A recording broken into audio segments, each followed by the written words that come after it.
Prinsip Islam, prinsip Islam.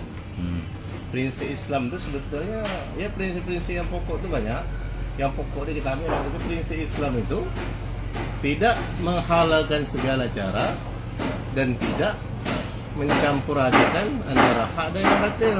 Jadi sekarang orang-orang kita ini banyak memakai prinsip orang kafir, yaitu kebalikannya, menghalalkan segala cara, dia tak peduli, yang penting dapat hasil kan, tak peduli halal haram kan, dan mencampur adukan antara hak dan yang batil. Jadi sebetulnya kita orang Islam ini dah terpengaruh kepada prinsip-prinsip orang non-Islam atau orang kafir. Orang kafir itu dia menghalalkan segala cara dan mencampurkan antara hak dan yang batil.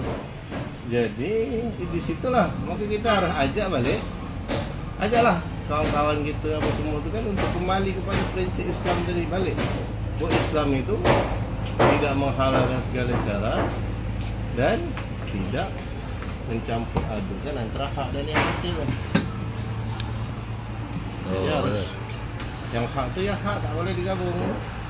Yang batil ya kita harus dibersihkan yang batil itu, yang hak itu harus diramaikan, disosialisasikan.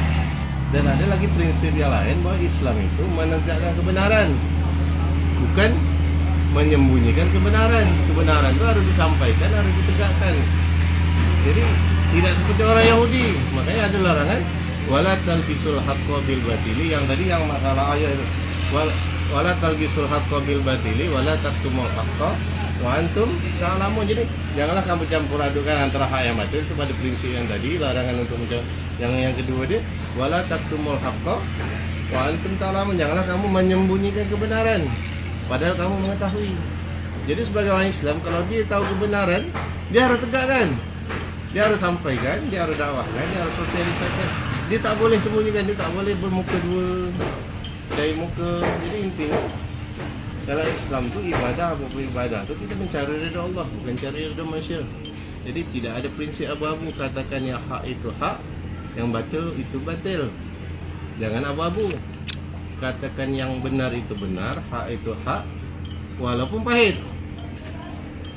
Ya kan? Jadi itulah. Jadi begini, jadi orang yang tidak punya prinsip ibarat orang yang itu ibarat kapal tanpa kemudi. Kalau kapal tanpa kemudi, itu dia dibawa arus, kemana dibawa arus, pergi dia dibawa arus ke sana ke sini. Pas ada gelombang, ada angin, dia tak ada kemudi, dia tidak bisa melawan angin, tidak bisa melawan ditambah arus dari gelombang, salah-salah bisa tenggelam. Disitulah bahaya orang tak ada prinsip tadi. Ya, tenggelam dia jatuh kepada maksiat, jatuh kepada syirik, jatuh kepada bid'ah, jatuh kepada kekufuran kan gitu. Semua maksiat. Jadi ialah kemudi itulah prinsip kita. Jadi kalau hidup ni harus ada prinsip, maksud prinsip yang betul. Prinsip yang betul tadi itu tadi. Islam itu tidak menghalalkan segala cara. Jadi masalah harta kita cari yang halal, tak perlu banyak, yang penting halal berkah.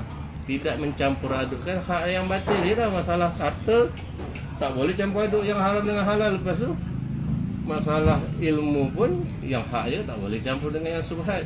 Yang masalah agama pun tak boleh campur aduk juga. Yang tauhid tak boleh campur dengan syirik. Yang sunnah tak boleh campur dengan bid'ah. Yang amal soleh jangan dicampur aduk dengan yang maksiat. Ya. Gitu. Itulah poin yang kita bahas. Jadi intinya ini tadi kita harus balik kepada prinsip. Di hidup tu harus ada punya prinsip. Disitulah timbul izah kita, kewibawaan kita umat Islam tadi, baik secara peribadi maupun secara berkelompok maupun secara menyeluruh kan, secara negara. Jadi balik kepada prinsip hidup yang betul. Jadi selama ni kadang bisa aja dia tahu prinsip yang betul tapi dia tak mau berpegang pada prinsip. Kadang pengaruh dunia tadi, pengaruh jabatan, pengaruh itu istilahnya mencari redha makhluk kan, tidak mencari redha Allah. Disitulah tadi yang harus kita benahi kan? Balik ke prinsip hidup. Okey. Dah.